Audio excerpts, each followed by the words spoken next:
That's great there.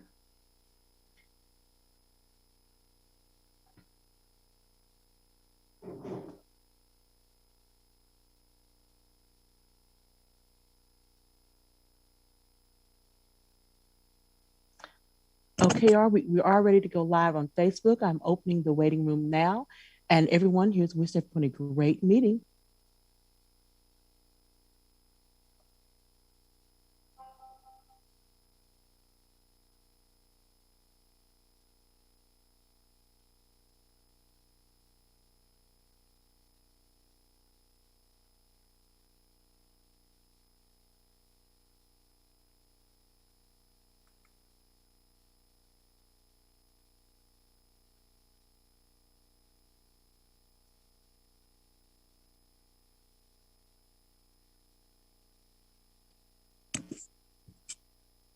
Good evening, everyone, and welcome to tonight's meeting. We do have a number of persons in the waiting room, so we're letting them in.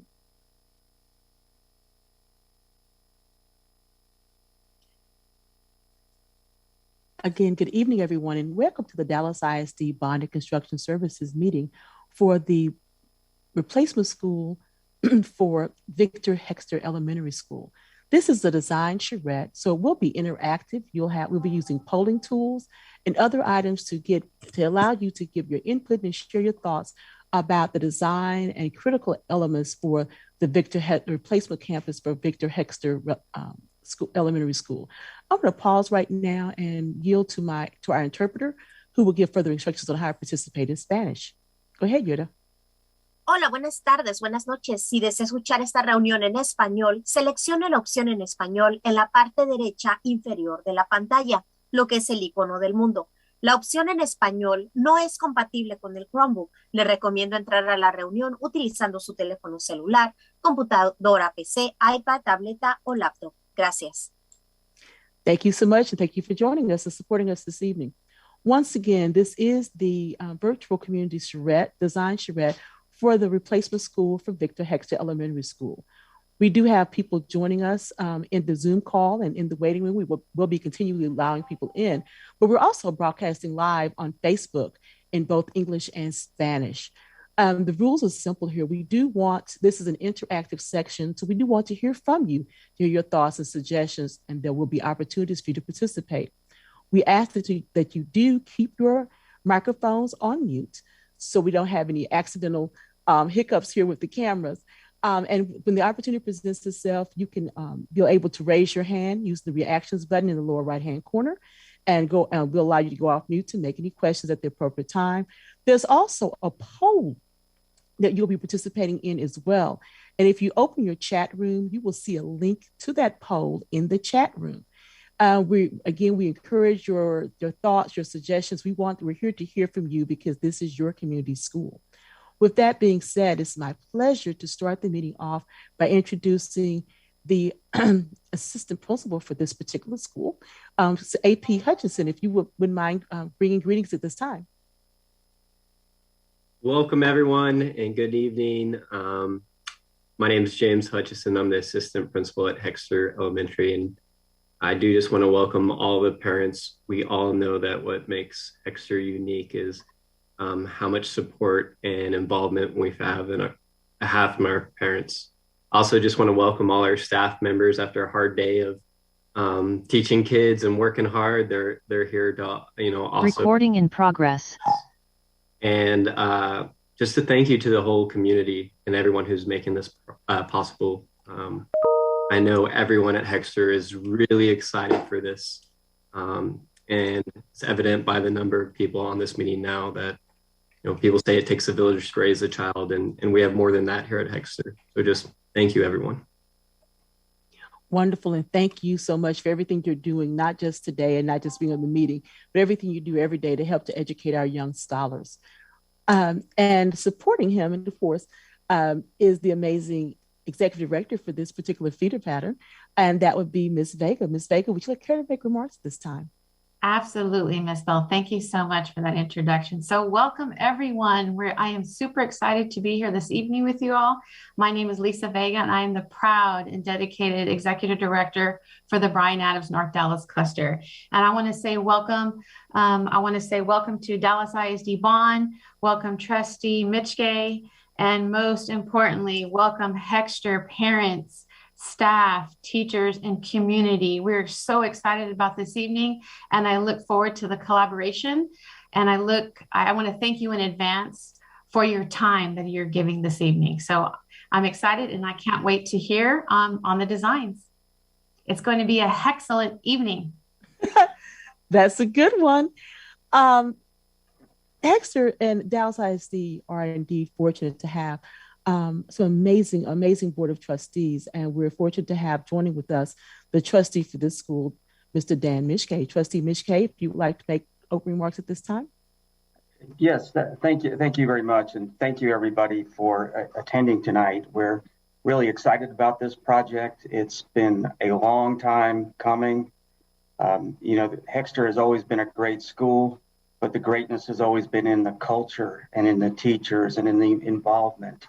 It's never really been in the building. And the building, like so many buildings in Dallas ISD, were really not up to standards compared to the kind of facilities that kids have in the suburbs. And in 2020, just before the pandemic broke out, the voters did pass a bond program, the biggest bond program in the history of the state, to support our students and to build a new Hexter.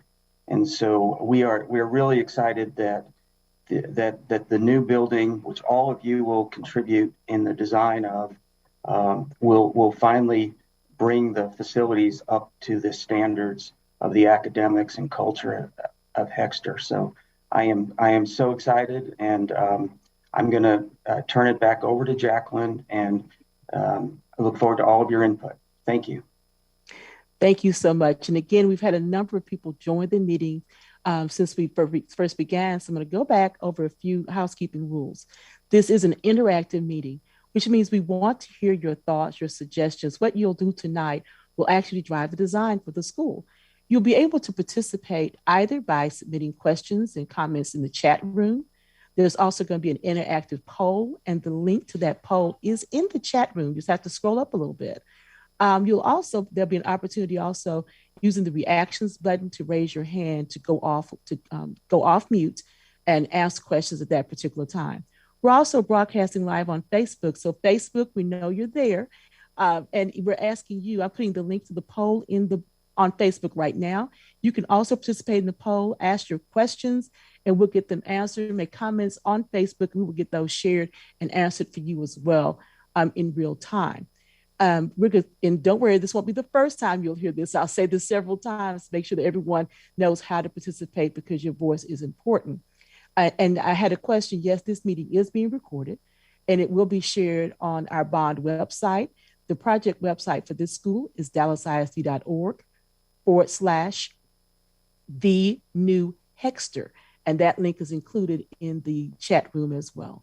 As Trustee Mishkay alluded to, this is a bond package passed in November of 2020, and it is the largest bond program in the history of the state of Texas. And we're very fortunate to have leading this particular bond program our Deputy Chief of Bond and Construction Services, Brent Alford. Mr. Alford will now come and give some instructions and kind of set the tone for the meeting this evening. Go ahead, Mr. Alford. Hey, thank you, Ms. Bell, and thank you, Hexter community, for having us out here today. We're excited to get this process started.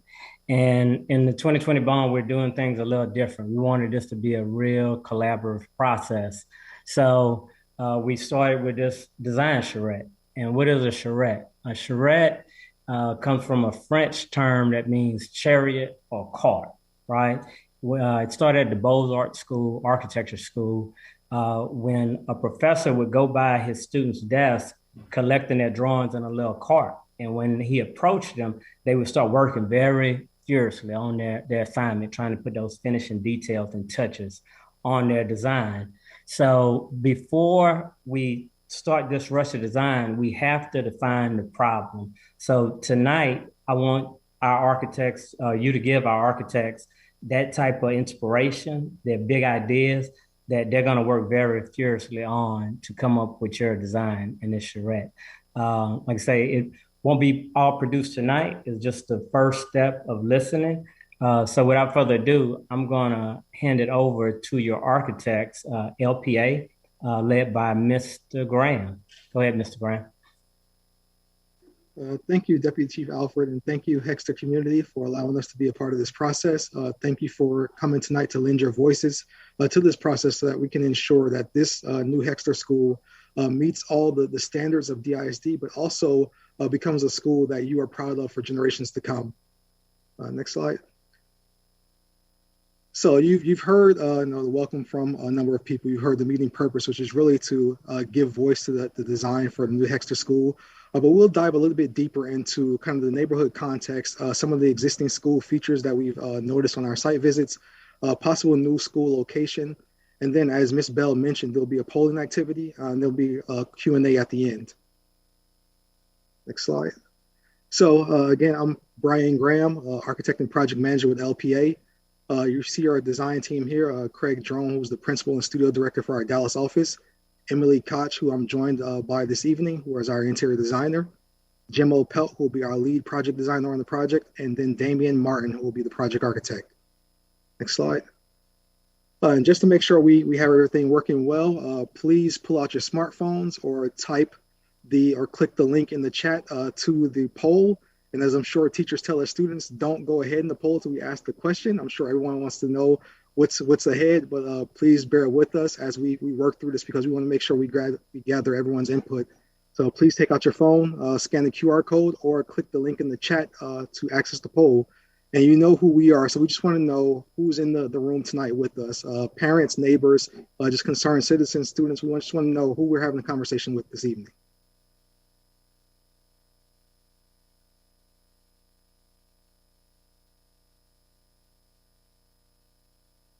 I'll give you a minute to respond.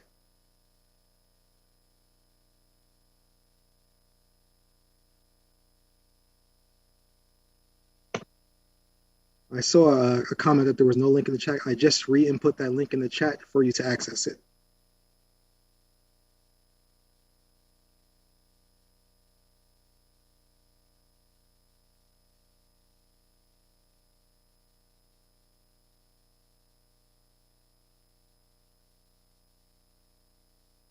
I'll give you another minute.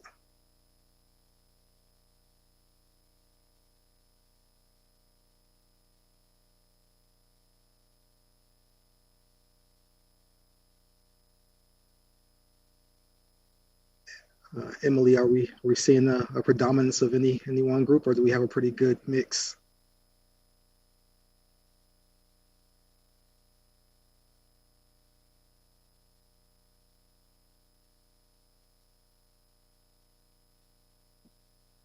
Sorry, I'm pulling up the results. Okay.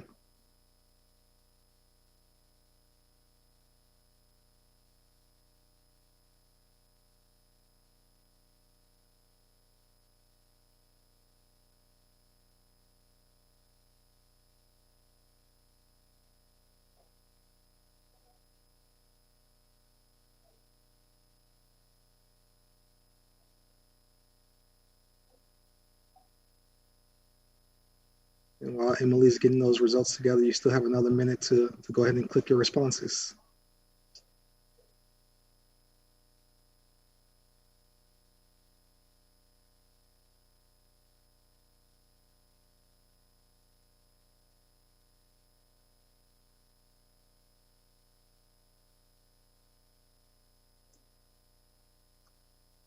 All right, we can do a recap at the end, but let's move on. Next slide, please.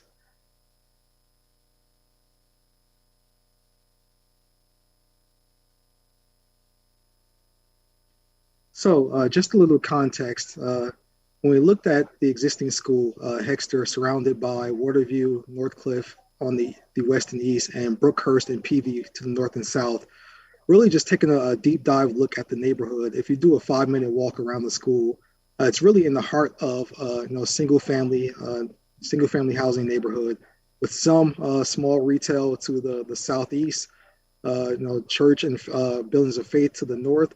But really, it's surrounded by a neighborhood of single family homes with encompassed by a green belt. Just a little bit about Hexter. It's named after Victor Hexter, who was an attorney who moved to Dallas back in 1887. He also served 2 terms as a city councilman for the city of Dallas, as well as the director of the Board of Education. One of the things about Hexter Elementary is it was built in 1954. And so the school has served 3 generations of students until now. And so it's our charge now, and along with you, the community members, to develop a school and design a school that's going to serve the next 3 generations. We know that Hexter has a history of excellence in teaching and learning, consistent parental involvement, as we can witness here with your involvement this evening, as well as strong community partnerships. So how can we take all the things that make Hexter great and infuse that into a new building? Next slide. So surrounding Hexter, again, some older model single-family homes, some new construction 2-story homes, eclectic housing, again, buildings of faith. So Hexter is really surrounded by low-lying buildings all around. Next slide. So taking a look a little deeper at the context of our site, as you can see here, the building occupies the northern end of the site, surrounded on 2 sides by visitor and staff parking. And some of the things that we noticed that we felt were of importance in our conversations with the principal and staff, we know the importance of the walking trail, the importance of the garden program to the west on Waterview, also, of course, the play spaces, and then also the pavilion, which is to the southwest corner of the building near the portable buildings. And so we know that those are all spaces that are actively used by the Hexter students as well as the community. Next slide. And here's just a bird's eye view of Hexter as it stands currently. This is a view from the corner of Brookhurst and Waterview, an aerial view, just looking south towards the end of the site. Next slide. And so as we visited the school, we'll take some pictures of the existing context. Again, the main entry for Hexter is at the corner of Brookhurst and Waterview. Just some of the fun painting and things that occur on the exterior of the building. We noticed the donor wellness walk that leads up to the walking trail, which we will salvage and reinstall. Also the garden programs to the bottom left corner and middle pictures, which we know is a strong program for the school, which is used by the students as well as the community. And then again, the bottom right corner there, which is the outdoor pavilion, which we understand is a well-used space for the exterior. Next slide. And then at the interior of the school, we understand that the media center is the home, kind of a hub for the school where a lot of the robotics students meet, the chess club as well, robotics in the top center portion there. And one of the things that we had a conversation with the principal and assistant principal about was the Katrina Cooper food pantry that occupies the space in the SEL room. And so we understand that that's an important part of the Hexter community, and we will make sure to implement that in whatever new design we come up with. Next slide. So looking at the site, the plan is for the existing school to remain occupied during construction of the new school. And so you'll see here as designated as point 1, this is the available area for the new school, which is to the south of the school campus right now on the corner of PV and Waterview. We know that we want to include green space, the garden as well, and then provide some active outdoor space and reinvigorate and design a new walking trail as well to the north. Next slide. And so here's just, again, a bird's eye view looking from the corner of PV and Northcliffe at that potential area for the new school building. And this school is planned to provide all the space needed for Hexter moving forward. And so there won't be the design for any new portables. The portables will go away. All space will be provided inside the building. Again, green space is important for the garden as well as outdoor learning. And then the walking trail to the north. Next, so please get out your phones again. Click the link in the chat, and Emily will walk us through our polling activity. All right, so our first question, aside from the intro that you answered, is what culture, traditions, and values do you love about this school or campus? And I will pull up the results so we can see them live.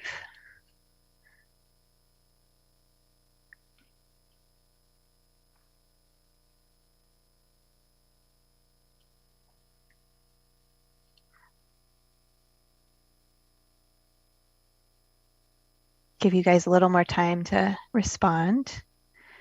Looks like the culture, traditions, and values we love.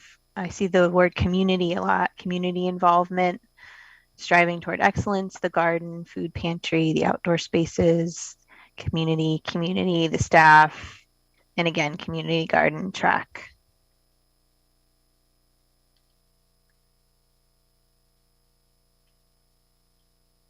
Go back to our show.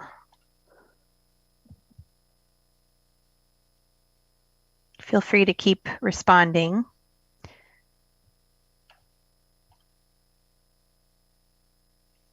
Next question, what do you feel are the top 3 needs or enhancements at the school?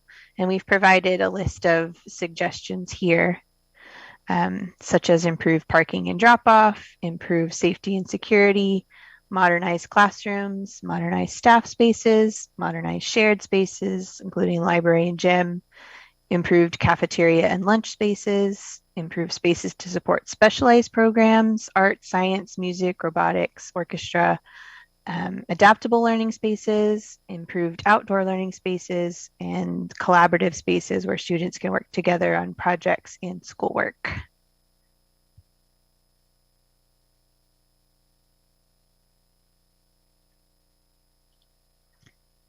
See the results come in. Looks like classrooms and outdoor learning spaces seem to be the most high priority. Okay, Emily, if we could pause a moment, I want to make sure that those who are joining us on Facebook, you can also participate by either pointing your phone at the screen, using the QR code. We also have the link in the comments section, so don't miss your chance to participate by clicking onto the link that's in the comment section on our Facebook Live feed. And also you can share your thoughts on Facebook Live as comments, and we'll get those shared back as well. Go ahead, Emily. Yep. So here's that QR code again. And again, the link is in the chat and on Facebook. Let's see some more results coming in. Improved safety and security, classrooms, and outdoor learning spaces. Also a lot of responses for specialized programs, the art, science, music, robotics, and adaptable learning spaces. Okay, we do have a comment coming in right now. Someone commented on the fact that I just wanted to mention that the main entrance and parking lots flood every time it rains, and they weren't sure if the architecture team was aware of that situation. Yes, we were. We've had a conversation with the principal and assistant principal on site, and we are aware that the northeast corner of the site floods, and so that will be addressed with new grading for the site as we build the new building.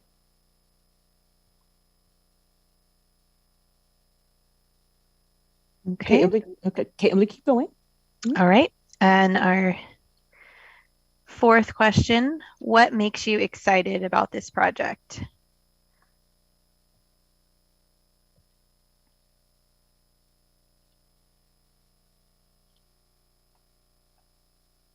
Better air and sewage systems, so the basics. Students and teachers getting a new school, great learning space, everything, new spaces, making the school a better place, improving the old building and the safety. Let's see.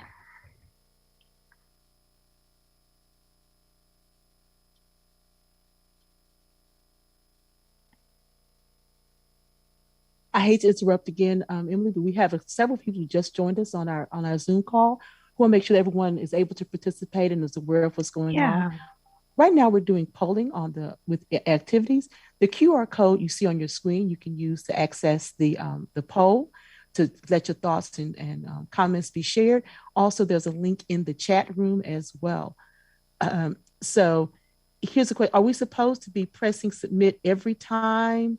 Hold on. Every time the question is asked, but only responding to the topic at the time and not answering the rest of the questions. So basically, if you could let them know kind of how the poll, what to do in the poll. Yeah. So if you are in the survey, you can continue going on if you feel comfortable. Or I'm going to go through one by one and read them aloud and then watch the responses come in live. But yeah, you can continue on with the questions if you feel comfortable doing that. And they are with each question, they are to hit the submit button, correct? Yes. Okay. There are some that will have at the end that have options and photos in the PowerPoint. So you probably want to wait on those until we get to those questions. Okay, great. Okay. Let's see. So we've got a lot more responses now. Updated classrooms, modernization, sustainability. The next question, what are your biggest concerns about this project? The garden, we will definitely incorporate. Relating to the site and providing outdoor learning opportunities, the size of the school, making sure the school is not too small, will take too long for my child to enjoy, and keeping the Hexter spirit.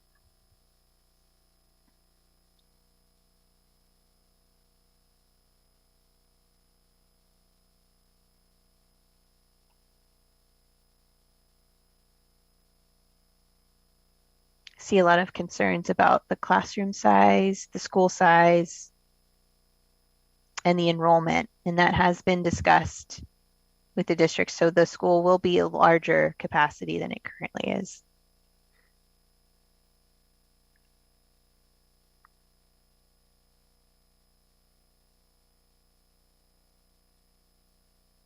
Oh, Brian, you're on mute. Oh, sorry, I was parenting. Okay. I don't know if you wanted to talk to the school size. I see there's a lot of concerns about the size of the school. Yes, we have discussed school size and enrollment with the staff, and we are planning to design a school that will fit the capacity. We've been looking at pre-COVID numbers as well to ensure that we design a school that will fit the Hexter capacity as well as provide room for growth.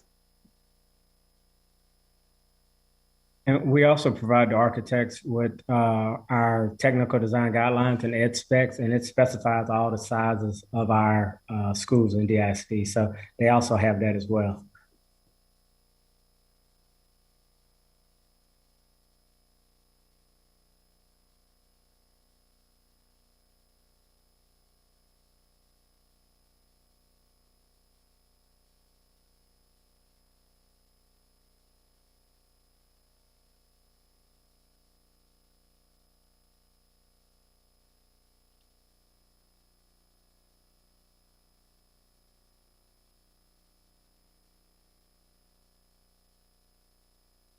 Comment here about losing the look and feel of the mid-century building. Several comments about the time it's going to take to complete construction, as well as cost, students being able to learn during construction, that the facilities will work well. More comments about the garden.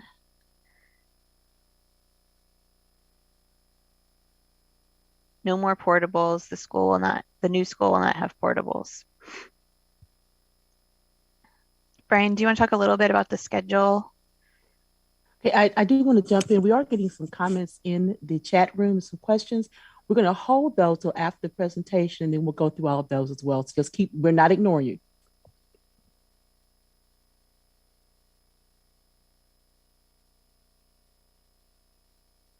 All right, Emily, I guess we can move on to the next question, question 6, and we'll, as Ms. Bell said, we'll get to the questions at the end.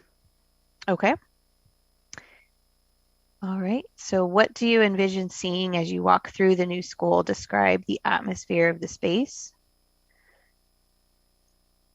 Windows, security, open library space, vibrant, dedicated learning, safe, friendly, larger spaces, larger classrooms, modern, full of technology, positive energy, inside and outside work well together, big windows, lots of sunlight, outdoors and project-based, a more impressive entrance, progressive greenery, open spaces, a good neighborhood.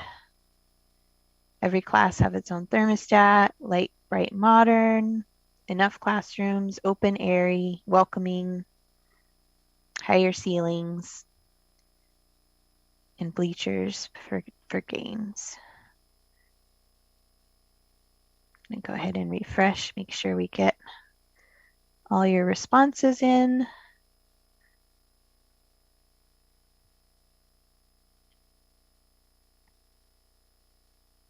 So more space and open space seems to be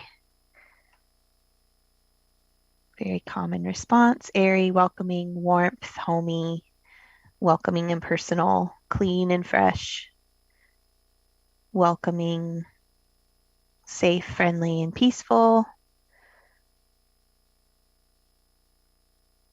I'm gonna go back and open up that QR code just to make sure people are joining. Have the QR code as well as the link in the chat.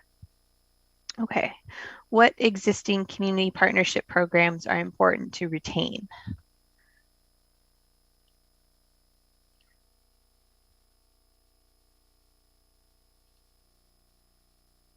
Community partnerships including the garden, the church, local businesses, a parent space, parents and community, voting at the church across the street, the food pantry, PTA, neighborhood respect and involvement, local businesses, after school programs, and the garden.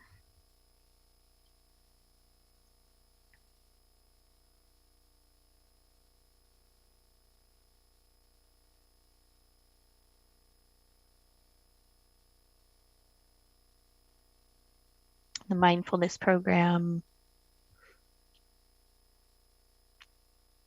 Okay. The next question, how would you define success upon completion of this project?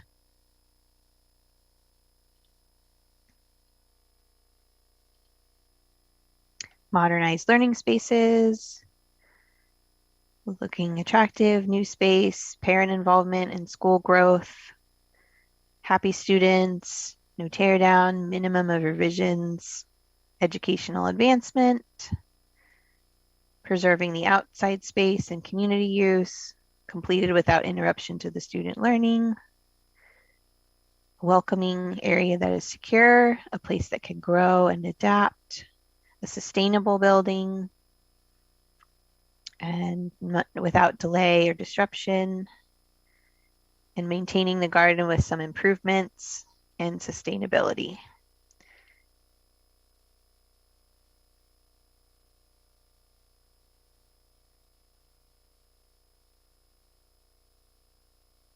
Adding to the feel of the neighborhood, as many people feeling like they had a voice with school growth, and if the teachers and students feel the building suits all of their needs. Okay. Some of the responses included sustainability. That happens to be the next question. On a scale of 1 to 5, how important is incorporating sustainable design principles in any improvements to the school? That, for example, is maximized energy efficiency, solar, stormwater treatment on display for the students, and reduced water use. See some of the responses. The average is a 4.6 so far, so very, very important to be sustainable campus. 4.7, it's going up. Okay. And our next questions include some pictures. So for question 10, how should the exterior of the school look? And these are not exactly what it's going to look like. They're just a direction. So exterior 1 has some more traditional materials blend in with a natural environment, and exterior 2 has a little bit more color and bright texture to it.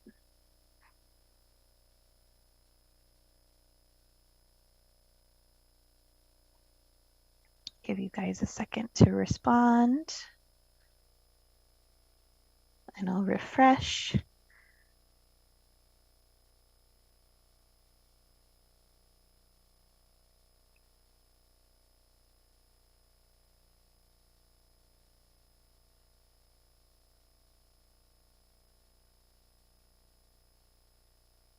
Here, I'll show the pictures again. Option 1 and option 2.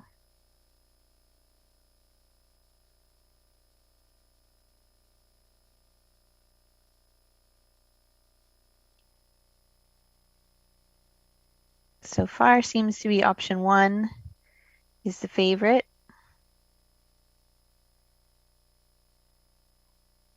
We do have some comments regarding that. Okay. They like option. I'm not sure. Chrissy Martin, I believe it is. If you want to come out, I see you say your comment is more in tune with the original mid-century modern design. A lot of people liking the mid-century to lean towards mid-century modern design.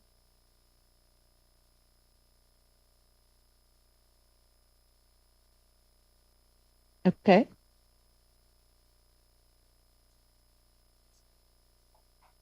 If you want to go to the net, Okay. have we gotten polling done? I'll check, see. Sorry about that. Yes, I would like to see it more in tune with the original design of the school. Okay. Yeah, the original mid-century. Yeah. And I think that what I've heard from the families in the area is that they want to keep it in tune with the neighborhood, not necessarily the houses that have been torn down and rebuilt as McMansions, but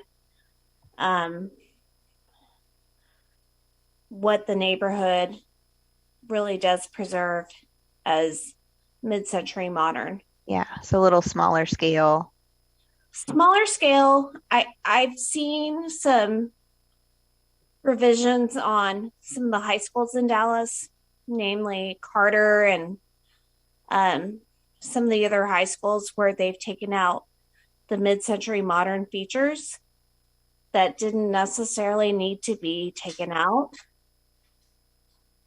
And therefore, moving towards a revision of the school that maintains its initial character. Yeah. Yeah. Because I really feel like everybody I've talked to in the neighborhood has really enjoyed the character of the school and the fact that it's a local school and it's a school that preserves those characteristics. Got it. Okay, great. Thank you. Thank you so much for your comments. We do have a couple of this. Something about someone mentioned about the fact that there seems to be a lot of concrete in both those options, and I'm thinking that's not necessarily if you can move your screen, that's not concrete per se. Sometimes that's just the way the bricks play out in some of these particular images when you look at on screen. So it may not be concrete you're seeing, it's actually brick. It's just the way it plays out on some of these images when we show them on screen. So we are watching this. Okay. The QR code is at the bottom right hand of the screen right now. Those who are asking for the QR code to be shown. And also there was comment about it on the exterior, if we could have a little bit more greenery as well. So if you want to go ahead with the next polling option. Okay. How should the classrooms be organized? Classroom 1 versus classroom 2. And again, these are just examples from recent projects. So not exactly like this, but one has more desks grouped together and the other is more flex furniture with a little more variety and student choice. I'll pull up the responses.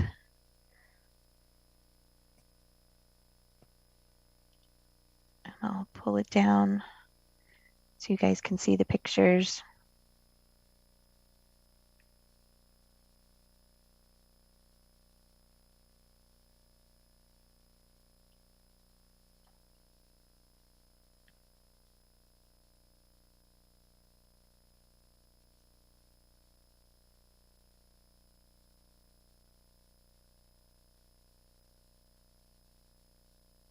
So far, it seems like option 2 is a little more favored than option 1.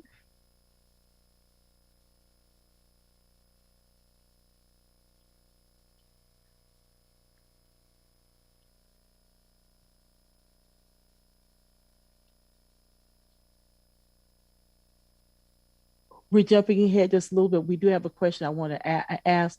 It comes from will we be able to choose our own classroom furniture? When we build new schools at Dallas ISD, everything is new inside the building. That's every single solitary thing. So yes, there will be an FF&E. It is, and yes, the budget does include FF&E, AV equipment, and everything. So the budget is all inclusive. And yes, the principal will be able to work with interior design teams and our procurement team to order furniture just for your campus that reflects your tastes and your desires for furnishings. Let's see the question. What's the major difference between classroom 1 and 2? Classroom 1 is a little more traditional. Everything is still mobile and regroupable, but there's a majority of desks and chairs. This interactive board or display is fixed to the wall. The marker boards are fixed to the wall, whereas in classroom 2, there's a mobile display unit. The furniture is more varied, so there's a little more student choice in their environment that they want to work in.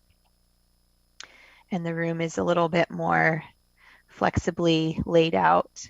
There's also a little small group room here or a pull-out space for that classroom.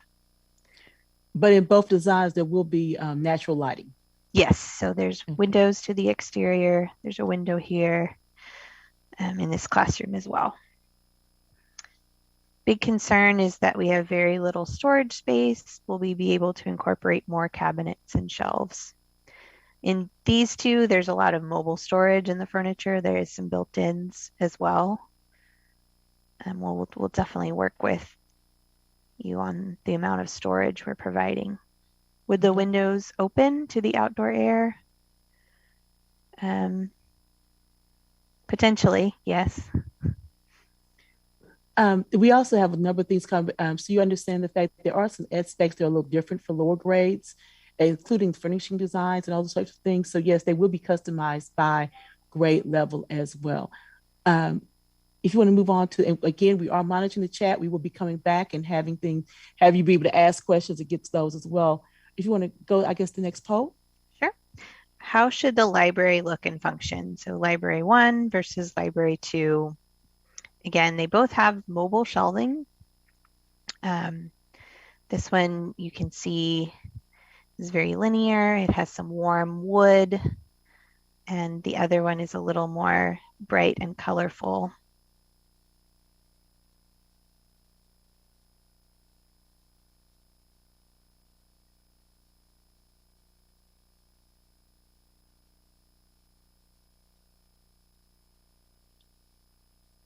Pull up your responses.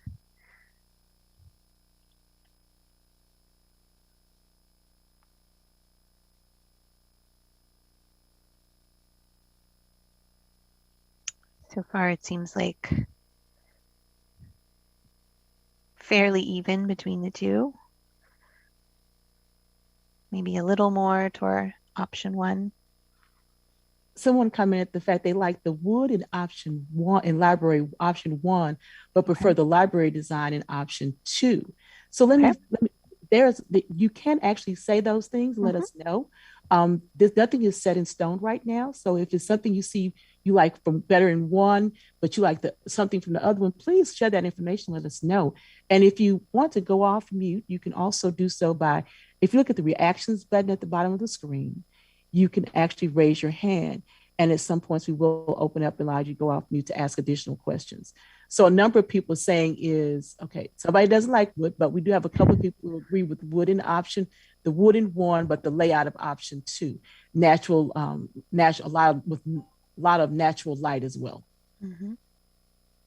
Hi, as the librarian for the current school, lots of natural light. The kids love the light and the color. They love the color. I would have to see more specs on that wood. It's not looking right in this picture, but yeah.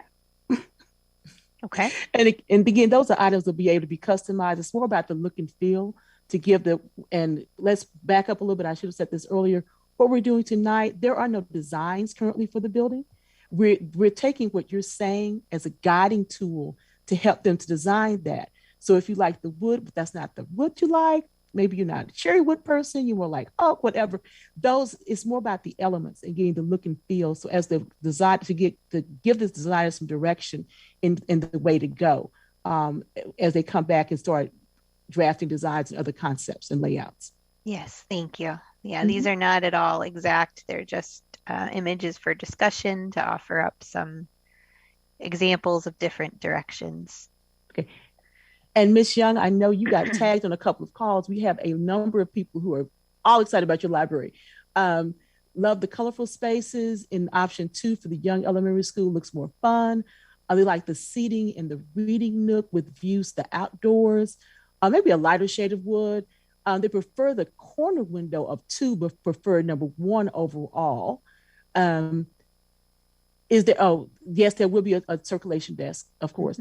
And there are open spaces, but a lot of input on the library, which I know is always the heart of the school. Yeah. And you said both of them, the shelving is on mobile. Wheels or a mobile. Okay, awesome. Yeah, there's a mix of mobile shelving and then the ones against the wall are fixed. Thank you. And there is a circulation desk in the back of this image. It's just underneath a wood. So the wood ceiling was a circ desk on one end and the storytelling on the other in this image. Okay. And it's right here in this picture. Okay, someone suggested more playful lighting in the ceiling, more designs to the ceiling forms. Okay. Okay, great input. Yeah, thank you all. And then we'll go to number 13. How should the multipurpose room be organized? Here's a couple different directions. Again, one's brighter and more colorful, and the other one's a little more natural with wood.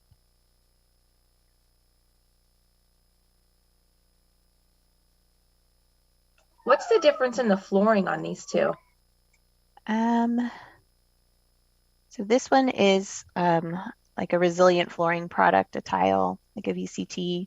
This one actually, they particularly wanted carpet for their multipurpose room because they weren't eating in there. So again, if you're eating in your multipurpose room, but you could just look at the texture, the pattern to it. If you like that. We have a couple of questions here. I'm going to start here with the auditorium.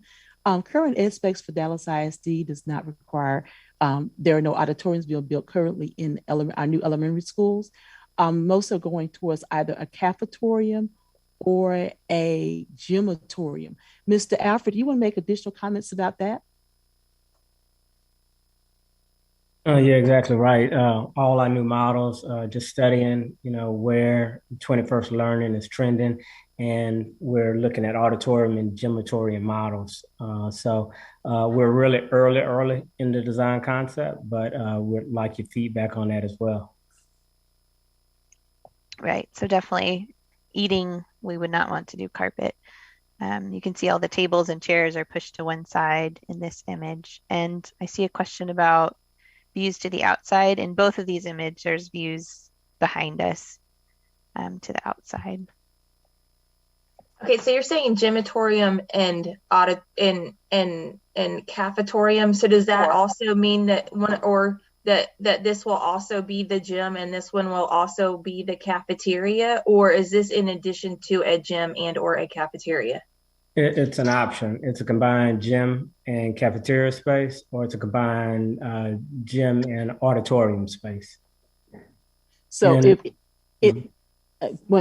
Mr. Alfred, you doubled yourself. It's either a combined gym and auditorium space or a combined cafeteria and auditorium space. Okay, sorry about that. You said gym twice, No. but the multi-purpose room would serve additional, more of a flex room purpose. I think that was a question we had in here as well. So would that mean that anytime we had an event in the evening, and let's say we chose the gym situation, so our gym teacher would have to give up whatever and have his gym ready for that evening for the PTA to hold the PTA meeting in there? Yes, if you're holding it in the gym space and it's a gymatorium, yes. If you would turn it over to some evening space, you would, and you needed setup time, yes, it would be the same space and you would have to accommodate. So like currently our PTAs use our auditoriums for our meeting space. So then that would mean the gymatorium, or however we're saying it, would become the meeting space. Correct. Yeah, correct. Or we could, like one of these multi-purpose spaces, have it there. So that you're gonna have different options. You're gonna have collaboration spaces within this program that could be used for your PTA. I'm seeing a lot of comments. So hold on, I'm going to ask again because there's so in thinking in terms of like if we have our music class and they have an upcoming performance, they would not be able to practice if their class was during a lunchtime or during a PE time, they would not be able to practice on the stage in either one of these options during that time because a PE class would be going on and or lunch could be going on. But we have dedicated music rooms as well, so you shouldn't have to run into that conflict. I'm just thinking of the performance aspect of being on a stage versus in a room. Okay, let me share. My son actually attended a school that had a cafetorium, a gymatorium, and there was really, the way it was laid out, the staging was such that the staging could be assessed from the music space as well. So there was still an opportunity to be on the space. It actually is more about scheduling and time scheduling and on the local level when you combine these spaces. But there's a lot of events, depending upon whether you go with a cafetorium or a gymatorium, to see which one may be less disruptive for your particular campus. So there's a lot of flexibility there, but there's a lot of flexibility there. And again, this is a part of the expects for the district that's been adopted by the district, by the trustees, that there will either be built in auditorium or gymatorium, et cetera. And with the multi-use spaces and the flexible spaces, many times PE classes can be offered outside the gym if that is indeed something that is required by the school themselves. So I think what I'm hearing is that it's not an option to have an auditorium. No, it is not. So I have a question with the multi-purpose rooms. Will when we choose our furniture, can we get foldable chairs in case we want to use that room for, events? Will that be an option or no? Again, the FF&E is determined by each individual school. Okay. There are some specs to go along with that for multipurpose rooms. It's basically supposed to be a flex space. So yes, that would be an option as well. Okay, thank you. Okay, we have comments on no carpet. I'm trying to catch up on some of the comments, so please hold going off for a minute so we make sure we're capturing everything that's being said here. There's a comment about we voted our school and we love the talent show on the same space as the stage. So architects, please make note of the fact that there needs to be accessibility for as a polling location as well. Ms. Hicks, I do see your hand up. I'll get to you in one moment. There are comments again about required seating for adults, the auditorium again, fine arts rooms and all those types of spaces. A lot of things about the auditorium or have that space. We actually, and someone did make a comment here, and I'm gonna go up to this one. That may I suggest the stakeholders take a field trip to nearby updated schools, either in Dallas ISD or Richardson. They may have some that where you can actually see what the campuses look like. And I will share with you, we've opened 3, I believe, new elementary schools this year. Jill Stone, Harry, H.S. Thompson, Jill Stone, and Nathaniel Hawthorne. Two have gymatoriums, I believe. One has a gymatorium, the other has, I believe, a cafetorium. So there is an opportunity once we are allowed to have visitors on campus to actually see spaces and talk to other campuses, see how they operate these particular spaces as well.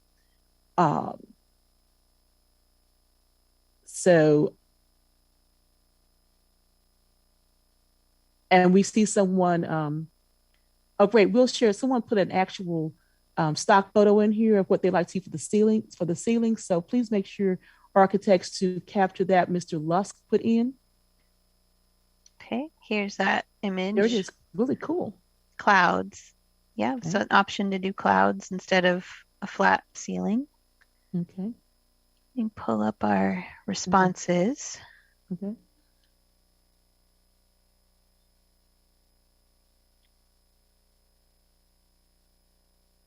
Okay, some people leaning towards the gym as a standalone and having a cafetorium.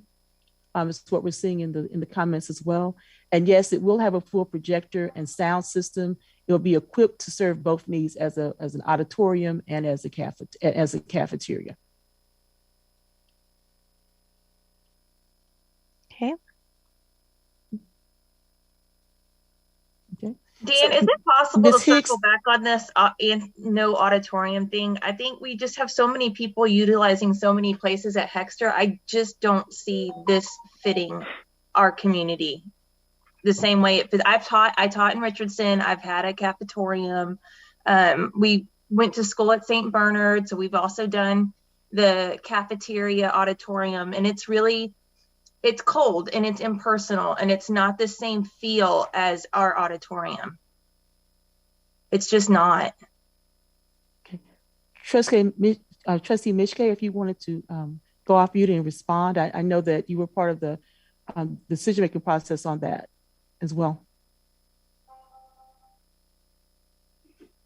Well, yeah, we'll take it back under advisement. This is not something that the board directly dreams up on its own. So we follow the various guidelines and recommendations of the bond department and the architects and best practices. But it's certainly something worthy of further consideration.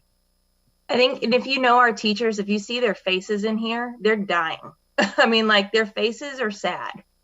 This definitely does not look like something that they want. And I feel it as having been, on the PTA at Hexter and having been at Hexter since my daughter was in first grade and she's in fifth grade now.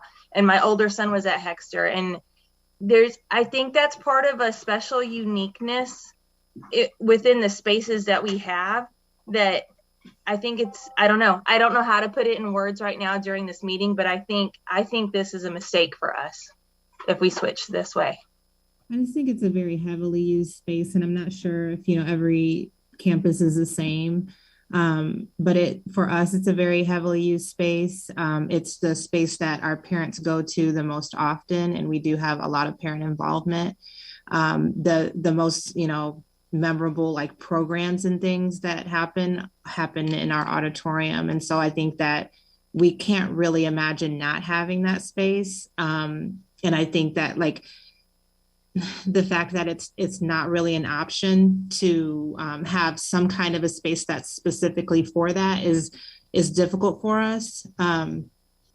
Because like Megan, I also worked at a school where we had the combined room, and it was like, when parents came, we brought out the cafeteria tables for them to sit at instead of them actually sitting in adult seats. And so it just always seemed like it wasn't, it didn't really fit into, the way that we do our programs at Hexter. So I guess I would appreciate kind of knowing that specifically, there's no other option than to completely nix the auditorium. And let me share. Let me go ahead and respond to that. So, as I said in response to Megan, we'll take all of this under advisement and ask for further input from the bond department and the architects. The budget is pretty much set, so it's not like we can add more more money to the budget to do things. But in terms of moving money around and designing the building in a different way, and I think you also have to take into account all the other things that are going to be new and different in this building compared to the old building.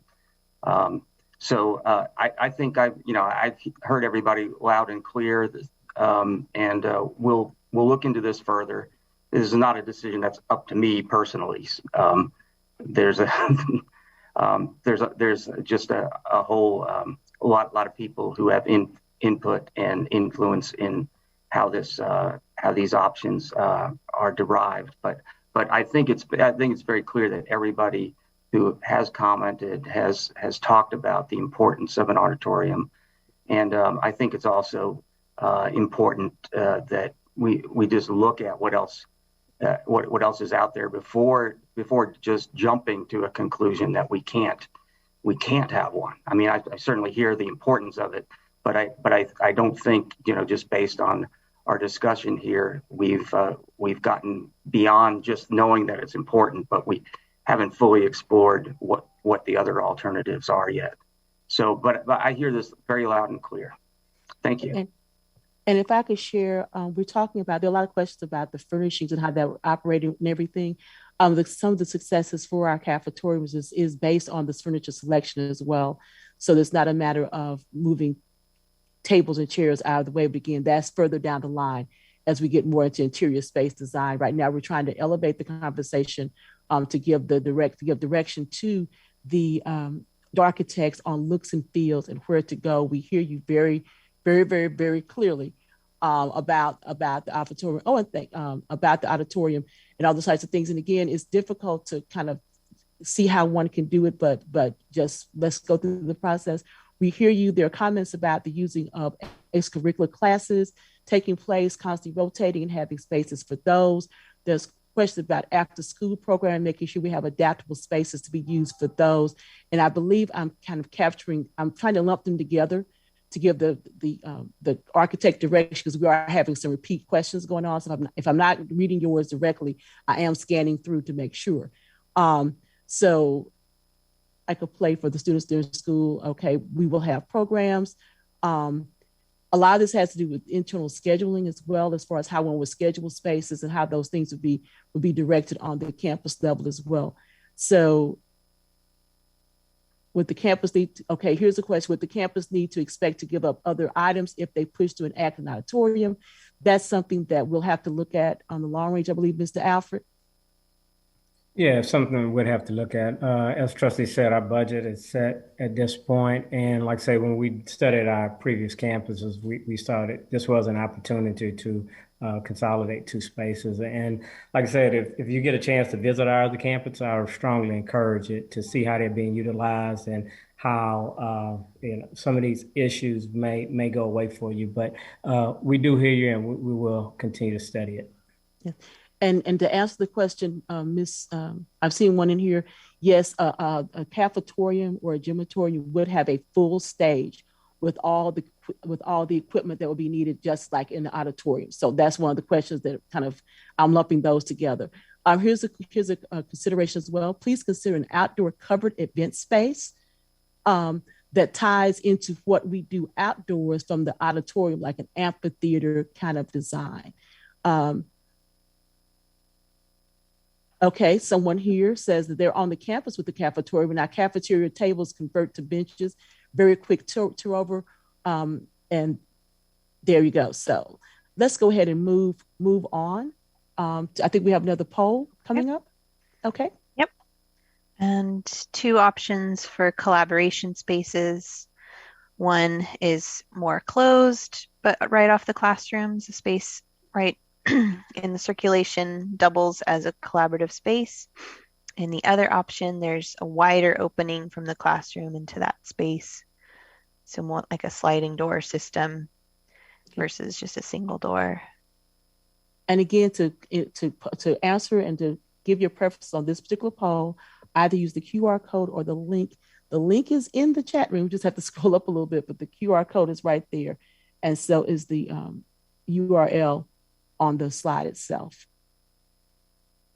Thank you, Brian. Brian just put the just put the link again to the poll in the chat room. Ms. Bill, there's a question in here about cost. Budget concerns? Yes. Yeah, budget concerns, yes.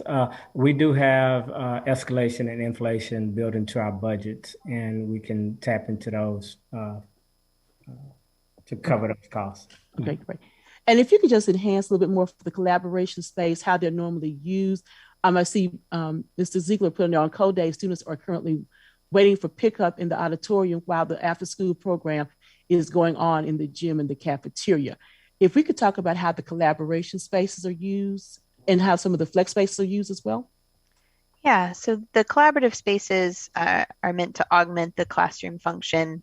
So if you're doing project-based learning and you have students in teams, there's visibility to that space so the teacher can send a group out into the collaborative space, do pull out with smaller groups. So there's a lot of visibility and crossover between the classroom, really just a chance to extend the classroom space.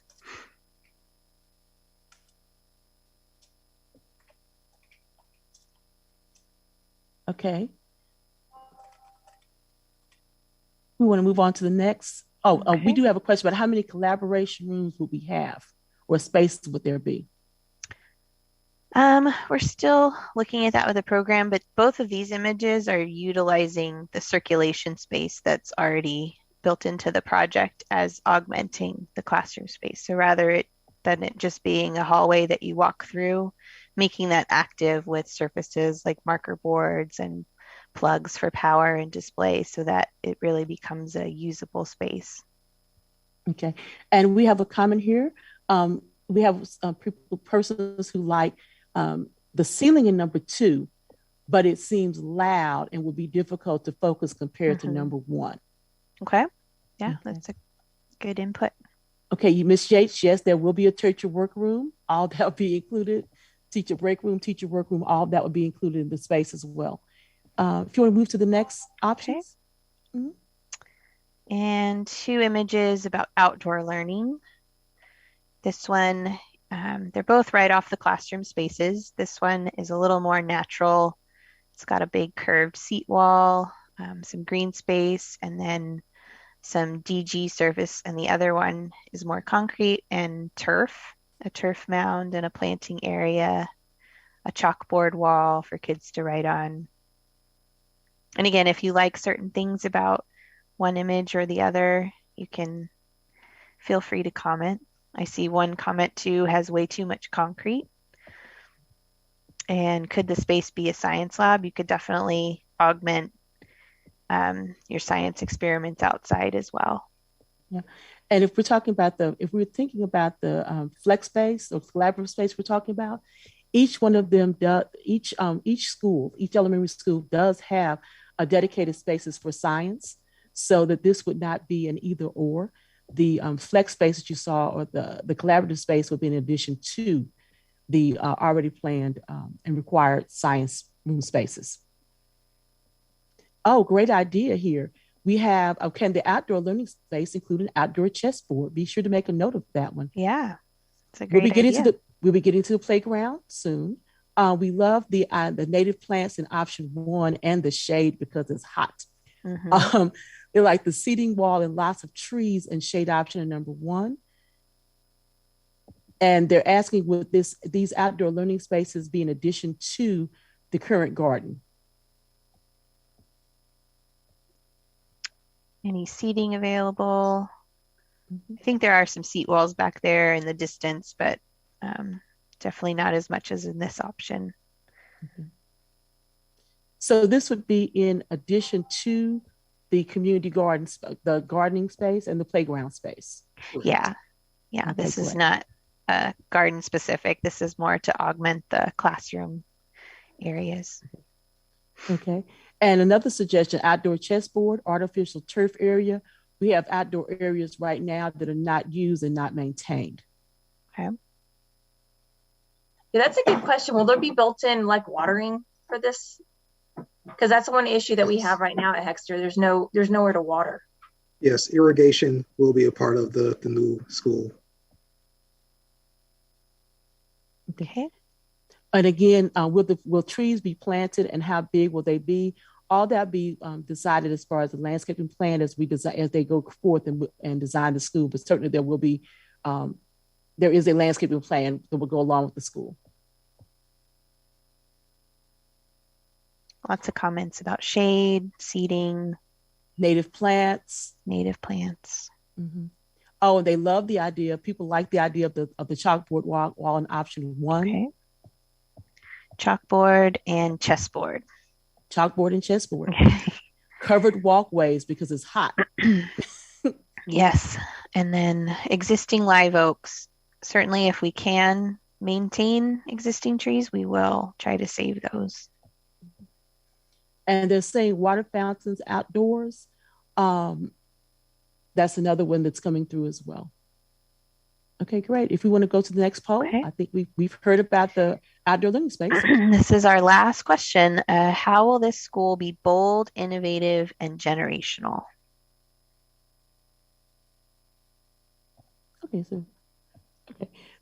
So we can understand this question. One of the themes that we need to set, and one of the goals of this meeting, is to set 3 priorities that there'll be takeaways and guiding lights, if you will, for our architects as they venture forth to design this new school. So the thought is, for Dallas ISD, we are thinking big and building big. And big stands for bold, innovative, and generational. So we need to be able to talk about, to hear from you. How will the new Hexter be bold, innovative, and generational? What are your top three priorities for this new school? So we're gonna, you can put them into the chat room. If you raise your hand, we can go ahead and get someone to come, we can let you go off mute, but please be sure to raise your hand so we can make sure we're hearing everyone that wants to speak. The new security and assets, we're a little bit, Mr. Drennan, I believe it is, you're a little bit ahead of us here. Again, we're at the very beginning. Security and access features will all be included in the ultimate design, but you're a little bit ahead of us here. We're getting at the very base to try to give the direction and inspiration, if you will, to the architecture team. I see Jessica Stewart, and I apologize, guys, I need new glasses. So if I'm messing up your name, just know it's because everyone's real little on the screen. Jessica Stewart Linvey, I believe you have your hand raised. Thank you all so much. I really appreciate DISD and everyone on the design side too. I'm so excited to see Mr. Graham here. I feel so lucky that you're leading this project. And so I'm really excited. I wanted to say that I feel like the project should be a project of preservation and renovating of our existing building, because I think that effort would reflect our greatest values for minimizing the carbon load on our natural resources, and use the existing buildings that we have and just renovate them. I have a lot of ideas, but I'm getting a little nervous. It's okay. We're here to hear your voice. Mm-hmm. Thank you so much. I mean, I don't know how y'all do this, but I have so much respect for you, because I know this is the right way to do it, but oh my gosh, it must be so hard. So so many clap signs for you guys. Thank you so much. But I would say that, to me, this building is actually part of our cultural heritage. Like, the building is part of the neighborhood. I know the people are more important, and people are always really the important piece of a neighborhood, but the actual character of our school, I think, is so wonderful. And I'm not sure why we would not renovate. I think that the brick that's used on our building is really beautiful. The massing is really pretty. The shade created by the deep overhangs and the band of windows around the classrooms is so lovely. And the low sloped roof is very friendly. And I love the idea of our courtyard. I think that our building suffers from a lot of and call me out if I'm talking too long. I just have 2 more points to make. Go ahead. I think that our building is suffering from something that is more systematic, and that is the neglect and lack of maintenance for DISD schools, and then a decision that they're in bad condition and that we need to tear them down. And I think we should change the system and focus on maintenance and really consider renovation as an approach to some neighborhood schools, especially if the community wants that.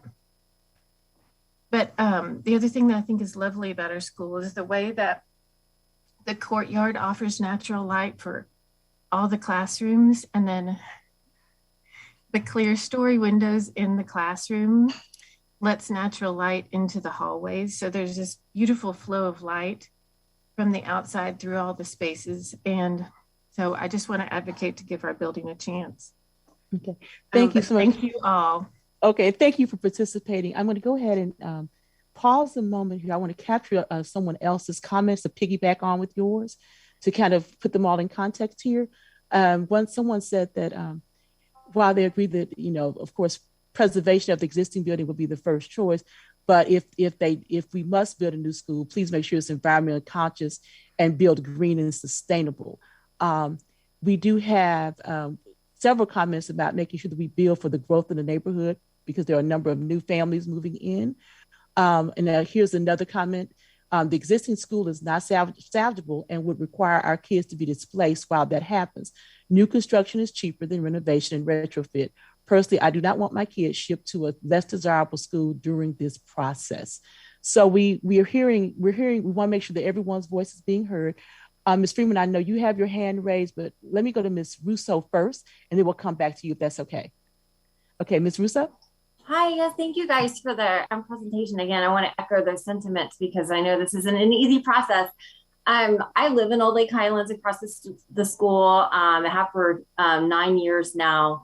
And, I have a daughter who's in 1st grade. I'm also the PTA president. And for me, I look at this, I have a husband who's in construction as well.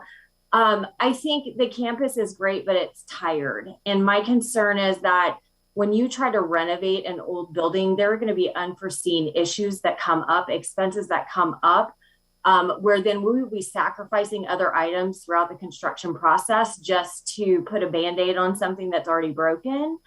In that, I'm talking about, I've heard rumors, right? And I've been in the school, the heating, the cooling systems, asbestos, broken tiles. And as a parent, I also don't want my child shipped off to another campus. When I voted for this specific bond, I voted for a new campus, not to renovate an existing campus. I just think it's going to be very difficult to blend our old campus, tired campus, with and try to achieve the newness that we're all wanting for a campus that's going to take our kids and give our kids the best academic, possibilities out there that are comparable to these suburban schools and private schools that we're losing enrollment for. So my sentiments are it should be a brand new building, keep our kids on campus. My child will probably only have a couple years left on the campus, but I think this is going to be great. A new campus would attract the new residents that are moving into the community as well that are currently paying to send their kids to private schools. So, but I definitely would also lean on the experience of the teachers to speak up and talk about what it's like inside the campus every single day. Okay, great. Mr. Graham, I know you wanted to make a comment as well. Yes, and I think I just wanted to echo what Ms. Russo said, is that, we would love to keep the existing building, but to do that, we would need to displace all the students to renovate this building. In addition to the school being built in 1954, there will probably be a lot of materials there that would need asbestos abatement, which again, no students can occupy that space during the time. And we heard earlier from a number of teachers about the flooding around the existing school, the systems that would need upgrade, as well as trying to get the school ready for 21st century and 22nd century learning. And so to do that with the existing building would require an exorbitant amount of money, much more than it would be to build a new school. And so we definitely hear everyone's comments. And so we'll ensure that this design for the new Hexter will encompass all of these comments so that we do provide you with a building that everyone can be proud of for the next few generations. Great. And Ms. Freeman, go ahead. You've had your hand, been very patient with your hand up. Please go ahead. Hey, okay. So I know that this has been a conversation. So for some of you, it's very new. This is a conversation has been around for some of us for a long time. And so giving y'all some of the history, it's that the kids will not be displaced. They'll stay in the old Hexter building while the new one's being built, right? And then all the kids will move from the old building to the new building when it's ready, and then they'll demolish the old Hexter. Do I have that correct? You do. Correct. Okay. So I was just covering that because I think there's some people in the chat who maybe didn't know that part. I'm not sure. But when I'm looking at all of these where you're talking about how the school be bold, innovative, and generational, and one of the other people who spoke earlier, she mentioned, that DISD, for some of us who've been here our entire lives, went to Lipscomb Elementary, Long, and then Woodrow. We know we've seen our buildings not been maintained. So for me, being bold, innovative, and generational, I want to see that this new building is maintained so that when the kids wear out the turf or when all of the DG is missing from the new outside area, that there's going to be somebody coming in and replacing that DG so that we're not having to fundraise from the PTA. I want to make sure that DISD is putting in the money into the school, not just once, but to continue keeping it up. So for me, that's what I need for it to be bold, innovative, and generational, is that the district is going to maintain the brand new building. Fantastic. And thank you for bringing us back around to that question. Ingrid, I'm not even going to try to butcher your last name. I'm sorry. I apologize. Oh, it's okay. So I just moved to the neighborhood. I'm an architect in Dallas who works in education on higher ed buildings. But I'm moving here next week, so I wanted to participate as part of the chats. To Megan's concern, a lot of times when school buildings are built, sustainability is one portion of it, but then also buildings that will last for 50 to 100 years. So selection to materials to make sure that the schools can actually are not burdened with a lot of maintenance, and that streamlines how the experience for the parents, the students, the teachers, and then also takes the burden away of all the maintenance for the school systems. So, I think that's something when you're looking at sustainability and the whole idea of a modern campus, I think that also goes hand in hand, picking native plants, things that provide shade, things that relate to the site, that make the experience for everyone a good one, and also provide a building that will be beautiful for decades and generations to come. Thank you so much for participating, and welcome to Dallas ISD, and welcome to the Hexter thank you. Family Community. Thank you, guys. On behalf of Dallas ISD, let me say thank you for choosing us to being your educational partner for your children.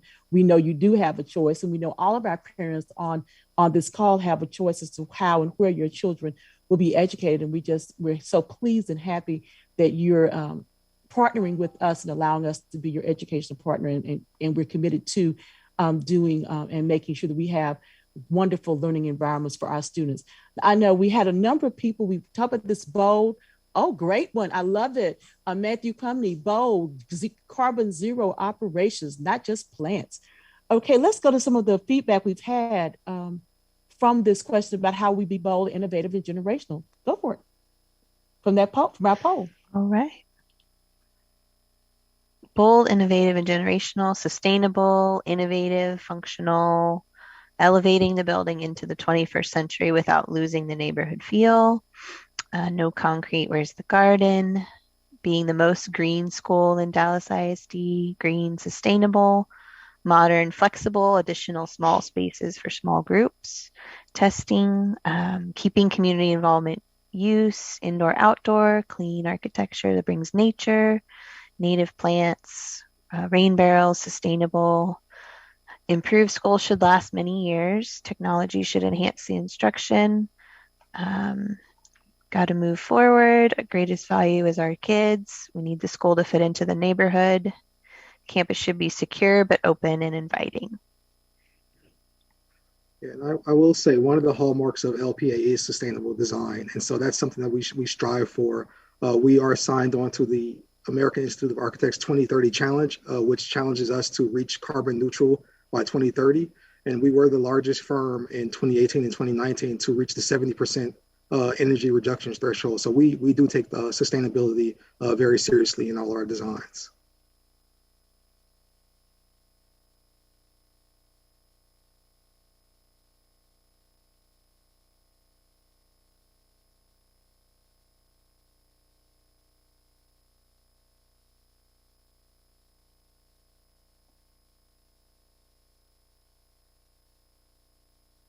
Oh, Ms. Bell, you were on mute.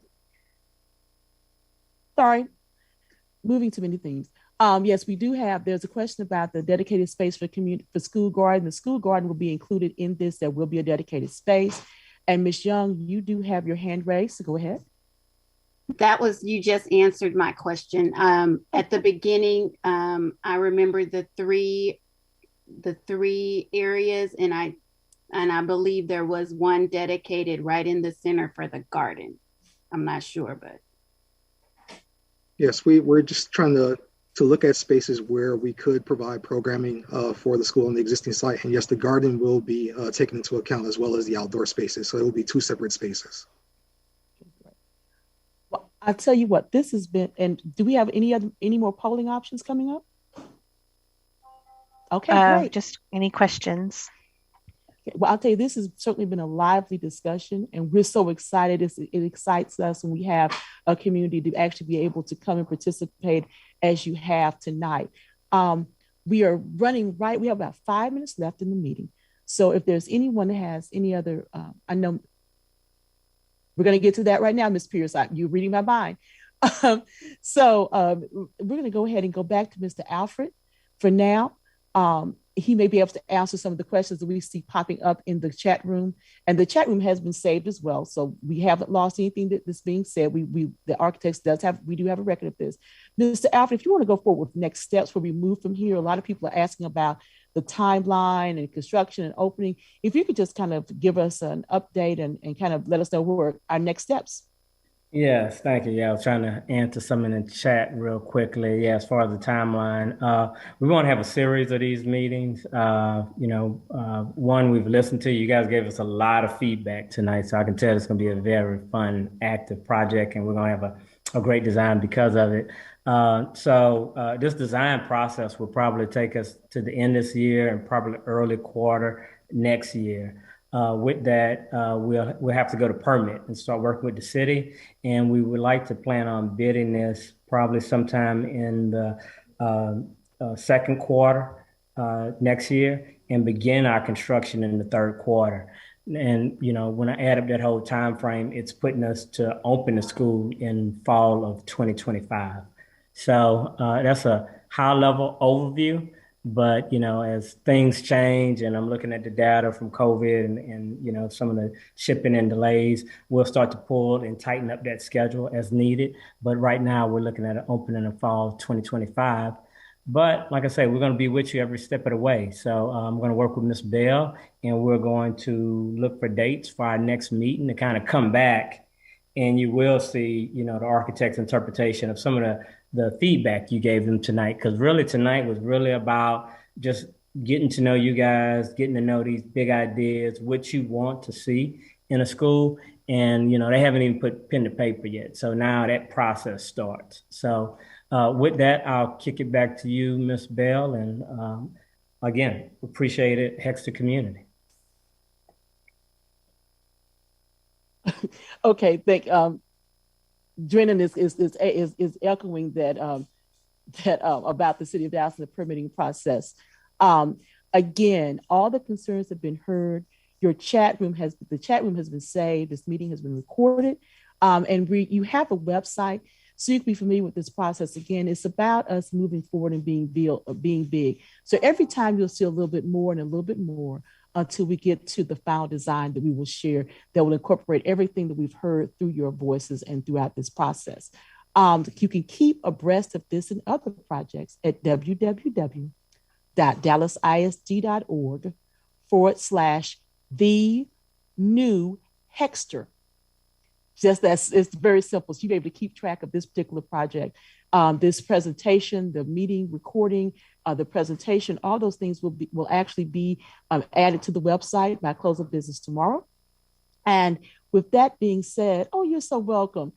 Thank you. We don't have a date and time for the next meeting. We will work with the campus and with the trustee to get that happening, make that happen. It will be after spring break because after all, spring break is just a little ways on us. But we will, as soon as we know, we will let you know. We're actually creating an email list from you that signed up from the registration list. So you'll be the first to know before anyone else so we can make sure that we get it going on. And again, thank you for sharing those links in the chat room for what you like, but those will be shared as well. But with that being said, I want to go back. Trustee Mishke, if you want to have any closing remarks for tonight.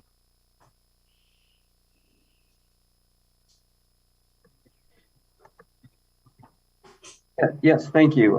I think this is great. This has all been excellent input, and that's the purpose of having these meetings. And I do want to thank the staff and the architects for having come up with a process where everybody can participate in a convenient way and be heard. We've gotten lots of input here from not only the questions that have been asked in the chat, but from the surveys and from people who have commented on screen. There will be at least 2 more of these meetings to help participate in the design of the building. I've certainly gotten some good input for me to take back to our bond team. I just want to be say that I'm very appreciative of everybody for participating. Thank you all. Okay, I want to make sure I get this come on the record. We have people who are advocating for a greenhouse to go along with that garden. So therefore, I did get it said out loud. Ms. Freeman, before we close, did you still have your hand raised? Yeah, okay, so the greenhouse, ours did blow down and got torn up and destroyed. So we did have one, and one of the gusts of winds totally knocked it out, and it was sad and terrible and nearly hit children. It was awful. It was a very windy day in Dallas. But one of the things that I did not mention, I just realized we have so many people in the neighborhood and our own children who play sports on our field. And we keep, I noticed we keep saying the garden and everything. And I just realized I've taught Miss Youngblood's child how to play soccer on that field. We've got other people in here who are soccer coaches for our kids. They've learned how to play baseball on that field. So we've continually said this space, that space, but we also need to keep our field. And I know that when you're building, that you're going to be building here, so we're going to lose the field for a little bit of time during that building process. But please make sure that you keep a field in there because we need that. Your voice has been heard. We hear it. Former soccer mom here. I got you. So with that being said, we're going to go back. Ms. Vega, would you like to make any closing remarks? Yes, absolutely. It was very exciting to hear all of our ideas this evening, but I want to thank the Hexter parents, the staff, the teachers, and of course the community. Thank you for your voice this evening. A lot of things were brought up, a lot of things that I didn't even think about. And so I was writing down all my notes to make sure that we're able to come back to those. So, I heard the maintaining and enriching and strengthening the Hexter garden. And then, yes, I remember that when the greenhouse fell over, I remember seeing a picture of that and I was like, oh no. So just looking at all those little details that our community is able to communicate, it makes me think of all the things that we want to be able to preserve for not only our children at Hexter, but for the future children that will be attending our school. So thank you, Dallas ISD Bond, for this collaborative process so that we could hear the community and hear their voice this evening. Okay, and thank you again for everything you do every day. We're going to close the meeting, of course, hearing from the AP for this amazing campus. And again, I want to thank all of you for participating. You make our job so much easier when you actually share your thoughts early on in the process. So our architecture team and our project team can hear you and address and build to those. Again, you can keep abreast of this. If you want to follow all of the bond projects, or if a lot of people had questions about cafetoriums and all those types of things. If you go to the Bond 2015 website, you will see images of, look at Jill Stone Elementary School, Nathaniel Hawthorne Elementary School, and H.S. Thompson Elementary School. Those are our 3 newest elementary schools, and that's on dallasisd.org/bond 2015.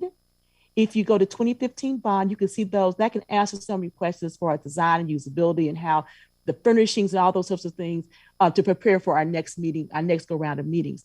But again, to keep track of this particular project, go to dallasisd.org/the new Hexter. And all the information on this project will be contained there. So we're going to allow our AP Hutchison to close out tonight's meeting.